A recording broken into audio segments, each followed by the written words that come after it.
So our next main stage speaker is a junior double majoring in political science and women and gender studies. Yes. She, as a young girl, wrote to herself daily in a journal. And she has created a letter to herself entitled A Letter to My Childhood Self. So her Ignite talk is explaining every thought, every fear, and every question, and she's answering that to her younger self, and I think that's amazing. So let's give a warm round of applause to Katherine Wright.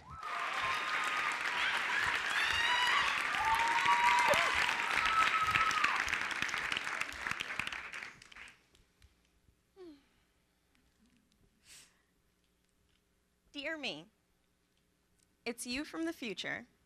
I know this is sudden, and I know you're young, but it's almost your birthday, and 3 things are about to happen this year that will change the course of your life. The first,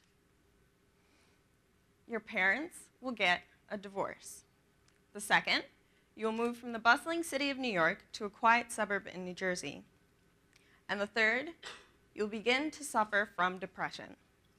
You'll be 8 years old the first time you think about taking your life. You'll know what it feels like to be alone when at the age of 9 you sit in a classroom amongst a sea of smiling faces and notice a darkness in your heart that is absent from others.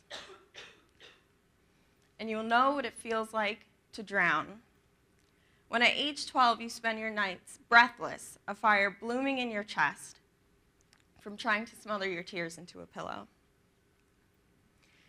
You'll grow accustomed to hiding behind smiles and laughter until by the age of 14, you've learned to hide yourself so well that you can't find you. And you'll know silence in the way that your words feel as empty and meaningless as you feel you are inside. You are not okay, despite what you tell people. The broken feeling you have inside won't disappear if you ignore it, but you've been told to get over yourself, stop being an attention whore. So you'll lie, because who will believe you? 350 million people suffer from depression worldwide, but because the median age of onset is often into adulthood, people don't know or don't believe that children can suffer from it too. So, the social stigma, non-recognition of the symptoms and types of depression, as well as denial, will lead you to become one of the millions of people, millions of children who go undiagnosed, untreated, and unseen. I know what you're thinking. When will my time start? When will I reach the supposed level of happiness that has allowed me to be on the stage now? But to be honest, I haven't found it yet. But let me tell you that one day you will look up at the sky, and for the first time in nearly a decade, you will notice that the sky is blue. And in that instant, your monotone world will burst full of color, and you will know hope. And I know what you're thinking. It seems impossible, unthinkable even, that someone like you could escape this cycle of negativity, but I promise that one day you won't need these journals to ask me whether or not you'll be around in 5 years' time, because that blue sky you see will remind you of 2 things you've lost over the years: a will to live and the courage to speak up and get help. Depression is by no means a choice, and the circumstances that led you toward it were not in your control.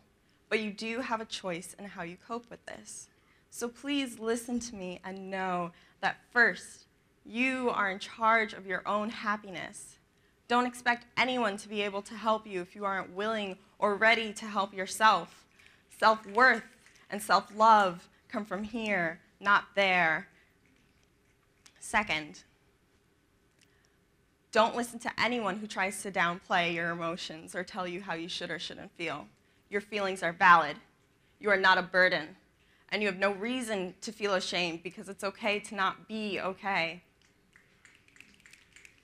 Third, you are not alone.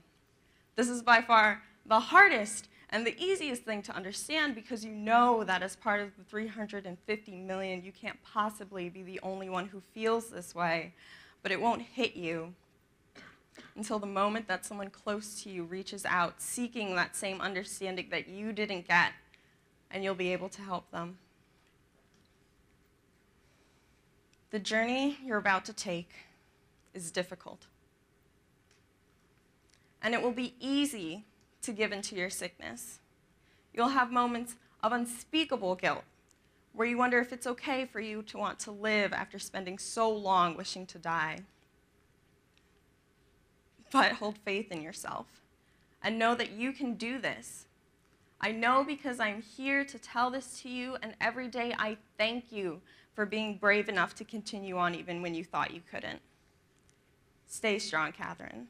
You're loved.